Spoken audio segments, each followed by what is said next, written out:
Okay, what else? Yes? A question about young people developing relationships online. If you live in other countries, I can think of 3 young people around 18 to 20 who have what they consider serious girlfriend, boyfriend. Sure. They've never met, but they have, they have the headphones, they have the images, and so on. And it's emotionally, they're that connected. Yeah.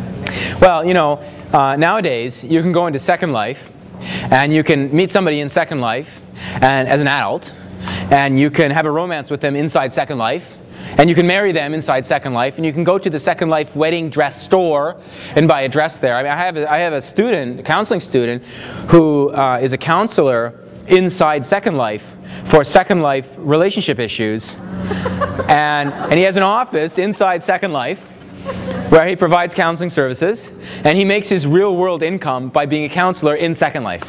It's like, wait a minute, how does this all work? So, as a parent, well, as a parent, I think what's important is to do what you would normally do, which is to talk to kids about friendship and intimacy and romance and all those kinds of things. I mean, every day now I see these ads for eHarmony, right? And this is for adults. And adults saying, oh, we met online. And so meeting online, if you're born before 1990, probably, your perspective is similar to what mine is, which is, how on earth can you possibly develop a real relationship online, right? But we see it happening all the time now, right? And more young people are quite fluid and at ease with that. And so it's a done deal, it seems to me. And I think the argument that you can't create an authentic relationship online turns out for them not to be true, right? And so I think it's a matter of engaging with them in the normal way and taking off the table the question of whether this is a real relationship. For them it is, right? Just like a romance is. And then once you take that question off the table, it becomes a lot easier to be supportive or to be questioning or to be a parent as you would normally, right? But for them, and increasingly moving forward in society, developing and building relationships in the online world is going to be normal. Which sounds really weird if you were born before 1990, but that's the reality for them. Okay, what else? Yes? So I've got the 3-computer household. Right. And they're in the bedrooms with there's just no physical space in my house. Computers as well. Yeah. And plus the kids are they're not just there doing homework at the same, like they truly are doing homework. Yes. I'm afraid I'm over unfortunately, the age that I can do too much. The youngest is 14. So they're, they're doing homework. They're online as well, like with their chat group, and then they're listening to music at the same time. Yeah. And they might have another game happening. They have 4 tabs happening at any one time. Yeah. It's challenging because for quite a long time, the research into multitasking seemed to indicate that we don't really multitask and we're not very good at it and we can only focus on one thing at a time and it takes 15 minutes to really focus in on something to do a good job, and that turns out to be psychologically and neurologically true. But then we're now moving completely away from that idea into this global multitasking situation for young people. And for them it's normal. For us it drives us crazy because how can you possibly concentrate when all this is going on? And they say it's no problem. This is what I do. It's normal, right? So again, I think that one's a done deal also. I think that it's part of youth culture. And increasingly kids are going to be seeing this as, it's like Twitter, right? You either get Twitter or you don't. And I think it's partly an age thing and partly a culture thing. Twitter is from that culture of everything is quick, everything is now, everything is new. It seems that in that new kind of creative context, people are more comfortable with change. They're more comfortable with novelty and with creativity. But their attention span is radically shorter. So nobody is going to read, going forward into the future, nobody is going to read Moby Dick anymore.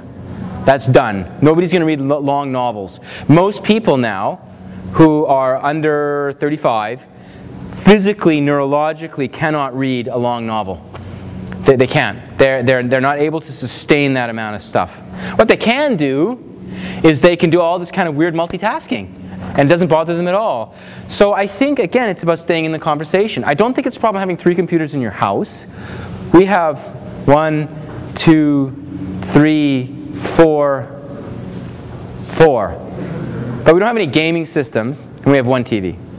So I think the number is okay, as long as everybody takes, and your kids are old enough they can do this, take responsibility for their online experience, for their online reality, for taking responsibility for the risks that they incur when they go in the online world. I don't think the multitasking thing is an issue for them. I think it's okay. It's what they do. Even though it seems weird to adults who were born before 1990. Okay, what else? But there's an addiction problem. You said do not take it away. Now, explain that. Yeah, I said that, and then I said I'd come back to it, and thanks for reminding me to do so. Taking it away is not usually the best solution for lots of reasons, but the main reason is that taking it away turns it immediately into an adversarial conflict with your child, and it's probably already very adversarial. In that event, in that situation, I mean, we had this situation last year in Canada where the parents took the Xbox away from this boy. He ran away from home, right, and later died. It's not clear whether he killed himself or whether it was an accident, but I mean, it was a terrible tragedy for everybody, and the fact is he ran away from home because his parents took his Xbox away, right? That's not a common scenario, and I don't mean that if you do that it's going to happen, but what it does is it escalates it by a couple of orders of magnitude, right? When what you really want to do is de-escalate it, right? I mean, you deal with this every single day. So if you suddenly take the computer away, you double the tension, right? If you throttle it back and you manage to reduce the use by 1%, then the stress that you deal with every day is reduced 1% tomorrow. Right? So over the course of the next 100 days, you can reduce it. It's a much more manageable scenario.